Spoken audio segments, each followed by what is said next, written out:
सांगली जिल्हा काँग्रेस सेवा दलाची आज काँग्रेस भवन येथे सांगली येथे बैठक आयोजित करण्यात आली होती। यावेळी काँग्रेस सेवा दलाचे अध्यक्ष अजित ढोले, उपाध्यक्ष शिवाजीराव कणप, जिल्हा सहचिटणीस श्रीधर बारटक्के, विठ्ठलराव काळे, कार्याध्यक्ष अरुण पळसोले, अल्लाबक्ष मुल्ला, सौ प्रतीक्षा काळे, सीमा कुलकर्णी, शमशाद नायकवाडी, जन्नत नायकवाडी, सुरेश शिंदे, कडेगावचे अजित करांडे, गणेश महामुनी, सुरेश पाटील, सुनीता मदने, माणिक तोडकर, किशोर कुकरेजा, अरुण गवंडी, बाळकृष्ण माळी, नामदेव पाठाडे इत्यादी मान्यवर उपस्थित होते।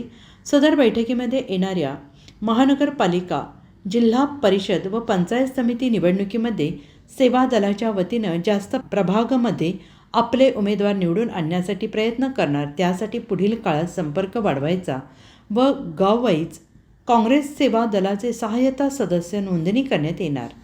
12 व 13 जानेवारी रोजी जिल्हा प्रशिक्षण शिबिर घेण्याचे ठरवण्यात आले आहे। तसेच दिनांक 16, 17 व 18 जानेवारी 2025 रोजी जयपूर येथे अखिल भारतीय काँग्रेस सेवा दलाचे प्रशिक्षण शिबिरास प्रत्येक तालुक्यातून 2 कार्यकर्ते पाठवले जाणार अशी माहिती जिल्हाध्यक्ष अजित ढोले यांनी यावेळी दिली आहे। व्याख्याच काही लोकांना अजून माहीत नाही, त्याला शेवादलच कळणार नाही, त्याला काँग्रेस काय करणार आहे हा पहिला शेवादलचा मुद्दा आहे। एक वाक्य आहे काँग्रेस शेवादलचं, ही परिस्थिती सांगलीमध्ये फार म्हणजे आहे।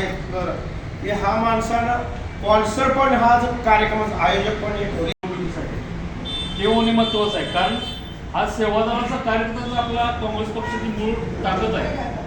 हा कार्यकर्ता मोठा झाला तर निश्चित पक्ष वाढेल, संघटना वाढेल आणि त्याचा निश्चित आपल्याला पक्षाला किंवा सर्वांना फायदा होईल। एवढंच मी बोलून थांबतो। जय